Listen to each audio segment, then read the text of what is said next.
Good afternoon, everybody, and welcome to my kitchen. As you can see, I'm in a different environment today. I'm not at the library. I'm doing a recording here from my home, where I may do some more recordings here in the future. I'm going to do another chapter book story reading today for some of the older kids and some of the adults who still like books for younger readers, like myself. Today I'm going to read the first 4 chapters of the BFG by Roald Dahl. And for those of you who may not be familiar with the BFG or have never read it, it is a story about a girl named Sophie who's an orphan and a friend that she makes. So, without further ado.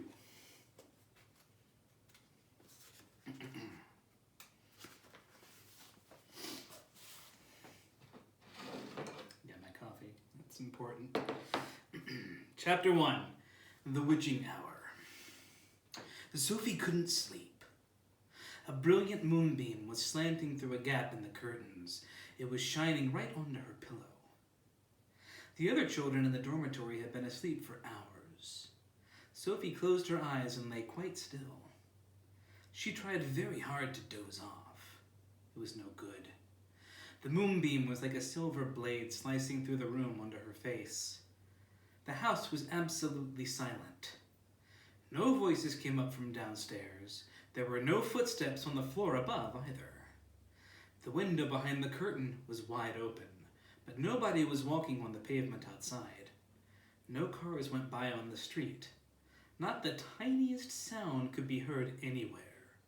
Sophie had never known such a silence. Perhaps, she told herself, this is what they called the witching hour. The witching hour, somebody had once whispered to her, was a special moment in the middle of the night when every child and every grown-up was in a deep, deep sleep, and all the dark things came out from hiding and had the world to themselves. The moonbeam was brighter than ever on Sophie's pillow. She decided to get out of bed and close the gap in the curtains. Now, you could get punished if you were caught out of bed after lights out, even if you said you had to go to the bathroom. That was just not accepted as an excuse, and they punished you just the same. But there was no one about now. Sophie was sure of that. She reached up for her glasses that lay on the chair beside her bed. They had steel rims and very thick lenses, and she could hardly see a thing without them. She put them on, then she slipped out of bed and tiptoed over to the window. When she reached the curtains, Sophie hesitated. She longed to duck underneath them and lean out of the window to see what the world looked like now that the witching hour was at hand. She listened again. Everywhere it was deathly still. The longing to look out became so strong, she couldn't resist it. Quickly, she ducked under the curtains and leaned out the window. And in the silvery moonlight, the village street she knew so well seemed completely different. The houses looked bent and crooked, like houses in a fairy tale. Everything was pale and ghostly and milky white. Across the road, she could see Mrs. Rance's shop, where you bought buttons and wool and bits of elastic. It didn't look real. There was something dim and misty about that, too. Sophie allowed her eye to travel further and further down the street, and then suddenly, she froze. There was something coming up the street on the opposite side. It was something black, something tall and black. Something very tall and very black and very thin.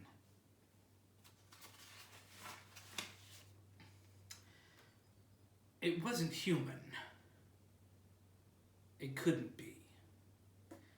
It was 4 times as tall as the tallest human. It was so tall, its head was higher than the upstairs windows of the houses. Sophie opened her mouth to scream, but no sound came out.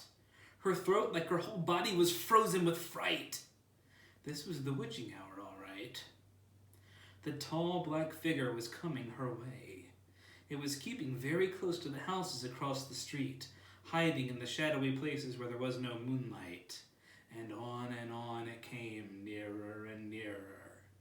But it was moving in spurts. You see, it would stop, and then it would move on, and then it would stop again. What on earth was it doing? Aha! Sophie could see now what it was up to. It was stopping in front of each house. It would stop and peer into the upstairs windows of each house in the street. It actually had to bend down to peer into the upstairs windows. That's how tall it was. It would stop and peer in. And then it would slide on to the next house and stop again and peer in, and so on all the way along the street.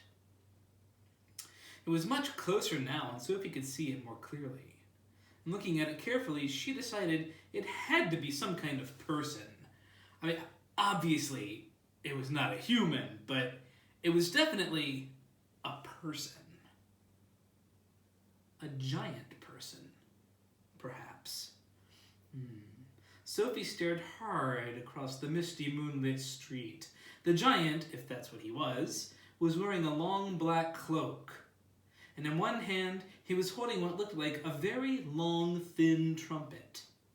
And in the other hand, he held a large suitcase. The giant had stopped now in front of Mr. and Mrs. Gucci's house. The Gucci's had a greengrocer's shop in the middle of the high street, and the family lived above the shop. The two Gucci children slept in the upstairs front room. Sophie knew that. The giant was peering in through the window into the room where Michael and Jane Gucci were sleeping. And from across the street, Sophie watched and held her breath.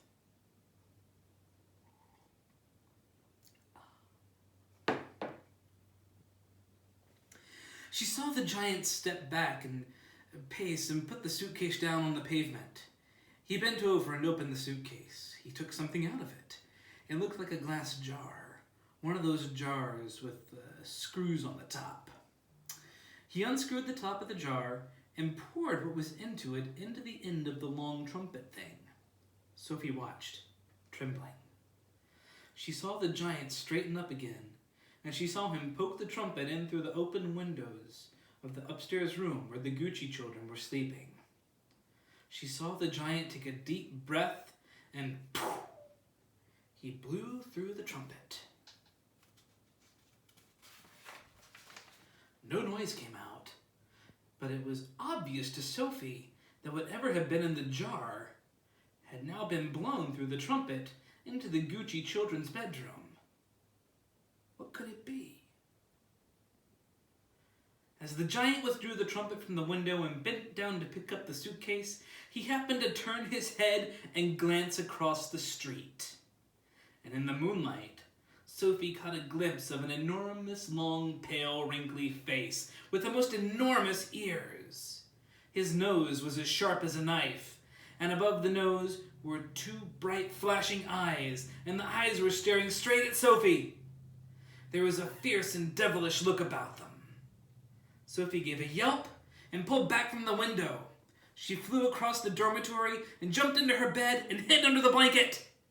And there she crouched, still as a mouse and tingling all over.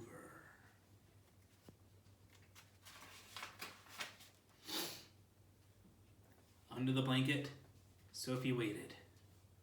After a minute or so, she lifted a corner of the blanket and peeped out. For a second time that night, her blood froze to ice and she wanted to scream, but no sound came out. There at the window, with the curtains pushed aside, was the enormous, long, pale, wrinkly face of the giant person staring in. The flashing black eyes were fixed on Sophie's bed. The next moment, a huge hand with pale fingers came snaking in through the window. This was followed by an arm as thick as a tree trunk, and the arm, the hand, the fingers were reaching out across the room toward Sophie's bed. This time Sophie really did scream, but only for a second, because very quickly the huge hand clamped down over her blanket and the scream was smothered by the bedclothes. Sophie, crouching underneath the blanket, felt strong fingers grasping hold of her. And then she was lifted up from her bed, blanket and all, and whisked out of the window. If you can think of anything more terrifying than that happening to you in the middle of the night, let's hear about it.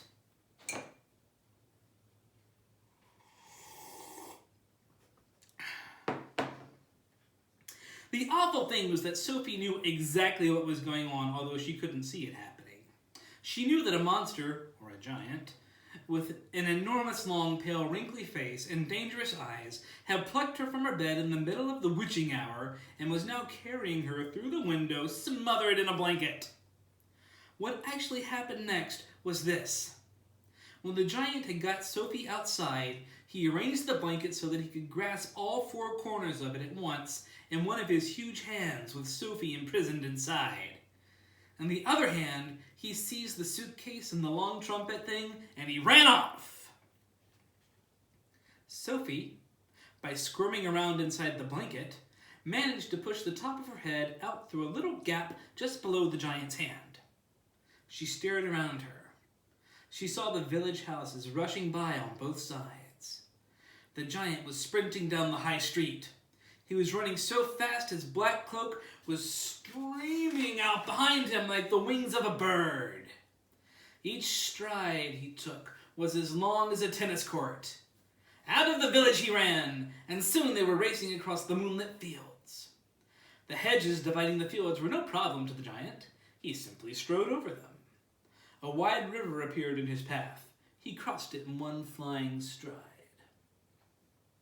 Sophie crouched in the blanket, peering out. She was being bumped against the giant's leg like a sack of potatoes.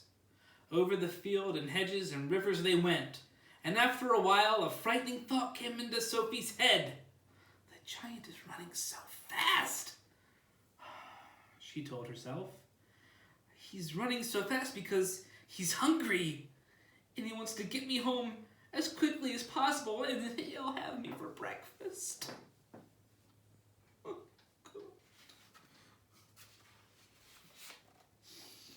The giant ran on, but now a curious change took place in the way of his running. He seemed suddenly to go into a higher gear. Faster and faster he went, and soon he was traveling at such a speed that the landscape became blurred. The wind stung Sophie's cheeks. It made her eyes water. It whipped her head back and whistled in her ears. She could no longer feel the giant's feet touching the ground. She had a weird sensation that they were flying. It was impossible to tell whether they were over land or sea. This giant had some sort of magic in his legs. The wind rushing against Sophie's face became so strong that she had to duck down again into the blanket to prevent her head from being blown away. Was it really possible that they were crossing oceans? It certainly felt that way to Sophie.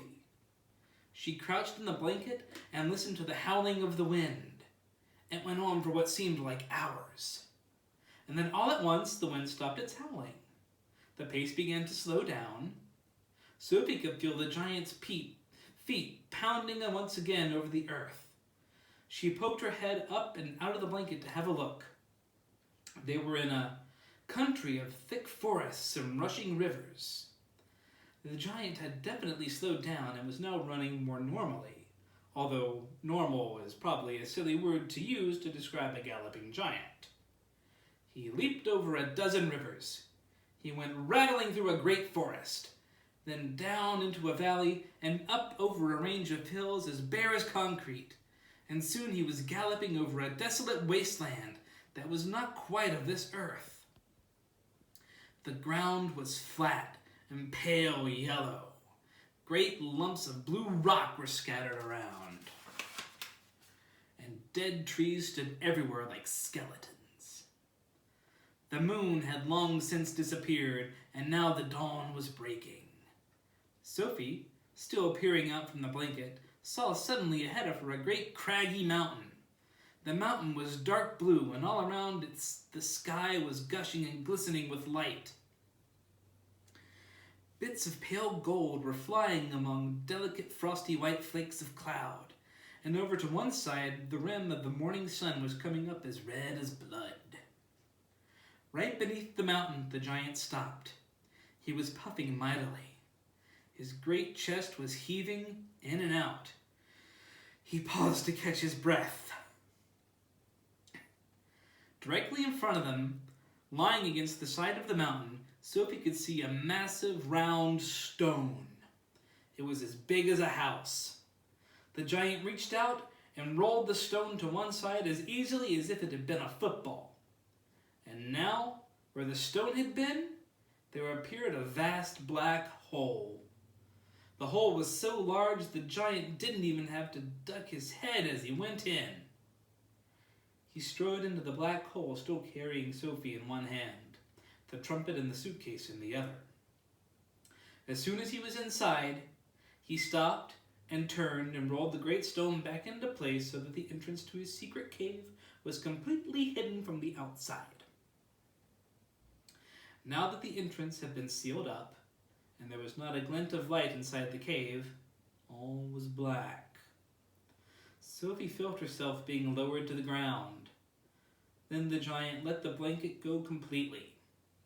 His footsteps moved away. Sophie sat there in the dark, shivering with fear. "He's getting ready to eat me," she told herself. "He'll probably eat me raw, just as I am. Or perhaps he'll boil me first. Or he'll have me fried. He'll drop me like a rasher of bacon into some gigantic frying pan sizzling with fat." A blaze of light suddenly lit up the whole place, and Sophie blinked and stared. She saw an enormous cavern with a high, rocky roof. The walls on either side were lined with shelves, and on the shelves there stood row upon row upon row of glass jars. There were jars everywhere. They were piled high up in the corners. They filled every nook and cranny of the cave. In the middle of the floor there was a table 12 feet high and a chair to match. The giant took off his black cloak and hung it on the wall. Sophie saw that under the cloak he was wearing a sort of collarless shirt and a dirty old leather waistcoat that didn't seem to have any buttons. His trousers were faded green and were far too short in the legs. On his bare feet he was wearing a pair of ridiculous sandals that for some reason had holes cut along each side, with a large hole at the end where his toes stuck out. Sophie, crouching on the floor of the cave in her nightie, gazed back at him through her thick steel-rimmed glasses. She was trembling like a leaf in the wind, and a finger of ice was running up and down the length of her spine. "Ha!" shouted the giant, walking forward and rubbing his hands together. "What has us got here?" His booming voice rolled around the walls of the cave like a burst of